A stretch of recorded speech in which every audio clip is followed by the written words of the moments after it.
మీ business ఏదైనా మీ ఊర్లో promotion చేయాలంటే అది సుమన్ టీవీతోనే సాధ్యం. ఇప్పుడే సంప్రదించండి. ప్రస్తుతం మనతో పాటు బీజేవైఎం రాష్ట్ర అధ్యక్షులు సునీల్ రెడ్డి మనతో పాటున్నారు.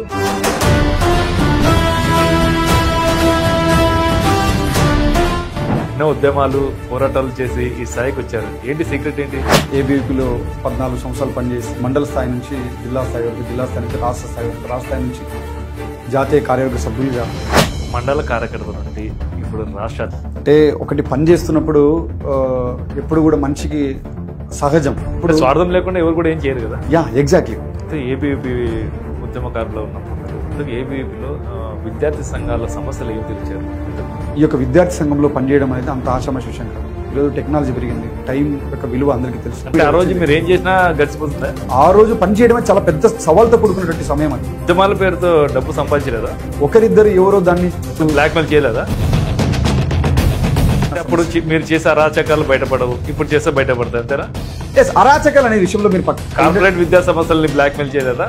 పరస్పర సహకారం అంటారు దాన్ని. ప్రైవేట్ యాజమాన్యాలని మీ గ్రిప్ లో పెట్టుకున్నారు కదా. అనేక రకాల సమస్యలు చేస్తున్నప్పుడు అనేక రకాల ఆఫర్లు వచ్చాయి. చాలా ముడుపులు ముట్టాయి అని చెప్పి చెప్తున్నారు.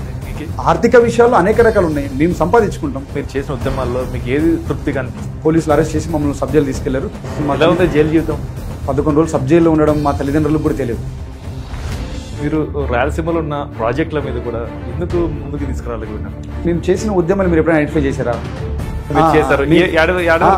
ఒకటండి, వీటి మీద చాలా స్పష్టమైన అవగాహన ఉంది. అంటే ఏబీవీపీకి బీజేపీకి సంబంధం ఏంటి?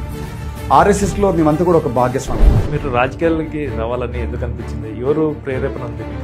మనం దేవుడు ఇచ్చినటువంటి అవకాశాన్ని మనం సద్వినియోగం చేసుకోవాలి. సో పార్టీ ఇచ్చిన అవకాశాన్ని మనం సద్వినియోగం చేసుకోవాలి. ప్రస్తుతం బీజేపీ అధ్యక్షులు మాధవ్ గారికి మీకు ఎలా అనుబంధం ఉంది? మాధవన్న ఏబీపీలో పనిచేశాడు, సో నేను ఏబీపీలో పనిచేస్తాను. అంటే మాధవ్ గారు ఉన్న మీ అనుబంధమే ఇప్పుడు పార్టీ అధ్యక్షులు అయినారా మీరు బీజేపీ? ఇక్కడ ఇన్ని పార్టీలు ఉన్నాయి కదా, ఉత్తరాది పార్టీలోనే ఎందుకు చేరారు? ఒక విషయం అండి, ఎప్పుడు కూడా ఉత్తరాది పార్టీ డబ్బులు కులం లేకుండా రాజకీయాలు చేశారు. డబ్బులు ఇచ్చి ఓట్లు వేయించుకోవడం అనేది కరెక్ట్ కాదని భారతీయ జనతా పార్టీ సిద్ధాంతం. డబ్బులు ఏందో ఓటు వేయరు కదా. అదే నేను చెప్తున్నాను, డబ్బులు ఏందో ఓటు ఏంటంటే ప్రజలు డబ్బులు అడగల. ఇక్కడ ఎవరు నేర్పించారంటే అది మేమే నేర్పించాం, రాజకీయ పార్టీలు నేర్పించాం. మరి ఎట్ట మారుతుంది అంటారు? ఏది ఈజీ కాదండి, మార్చేంత వరకు కష్టంతో కూడుకున్న పనే. మీరు ఎప్పుడు ప్రత్యక్ష రాజకీయాలకు రావాలి?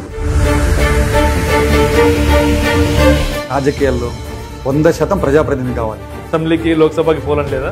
అది నాకుంటే సరిపోదు, పార్టీ కూడా ఐడెంటిఫై చేయాలి. అలా నెరవేరుతుంది అంటారా? రాజకీయాల అదృష్టం ఉండాలి. బీజేపీ డిక్లరేషన్ బీజేపీ పార్టీ ఇచ్చింది. ఇప్పుడు రాయలసీమకి బీజేపీ పార్టీ ఏమి అభివృద్ధి చేస్తుంది? ఎయిర్పోర్ట్ వ్యవస్థను తీసుకొచ్చింది బీజేపీ ప్రభుత్వమే. వైసీపీ పార్టీ అని చెప్తున్నారు. వాళ్ళు 100 చెప్పుకుంటారండి. 100 పార్టీ వచ్చినాక జిల్లా కోటి అనౌన్స్ చేసింది. అదేనండి, రాజకీయాల్లో అది కూడా ఒక భాగమే. అంటే కాంగ్రెస్ పార్టీ ఉన్నప్పుడు రాజశేఖర రెడ్డి ఉన్నట్టు కూడా కొన్ని అట్లనే డెవలప్ అవుతూ వస్తున్నాయి కదా. ఇంకా దాని గురించి మనం ఎంత తక్కువ మాట్లాడితే అంత మంచిది. మరి రాయలసీమ సస్యశ్యామలం కావాలంటే ఏం చేయాలా? ఏం చేస్తున్నారు మరి?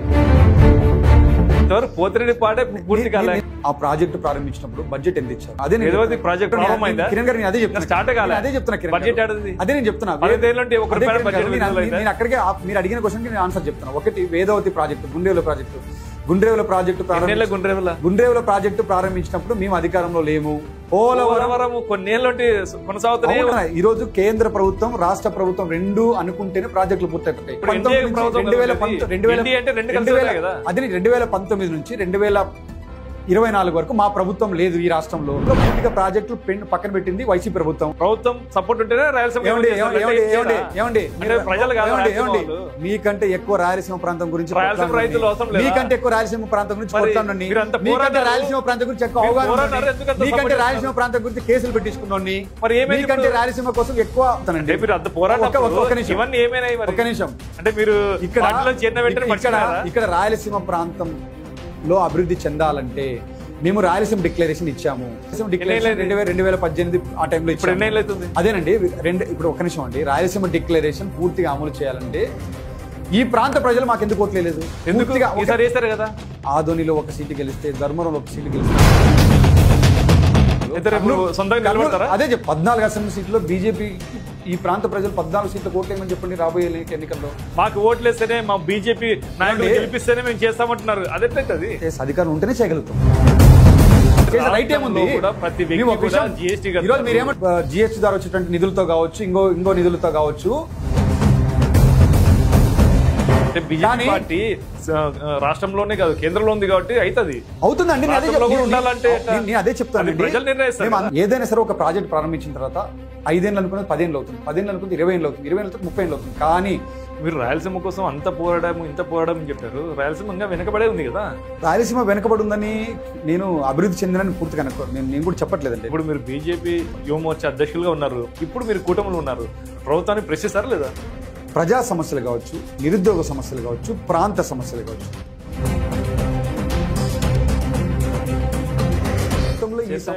ఈ ప్రభుత్వంలో కూర్చోబెట్టారు, కూటమిలో కూర్చోబెట్టారు. కాబట్టి ఇప్పుడు మీరు బీజేపీ రాష్ట్ర అధ్యక్షులుగా ఏం చేయాలనుకుంటున్నారు? భారతీయ జనతా పార్టీ యువమోర్చా రాష్ట్ర అధ్యక్షుడిగా నా ముందు ఉన్నటువంటి కార్యక్రమం ఒకటే.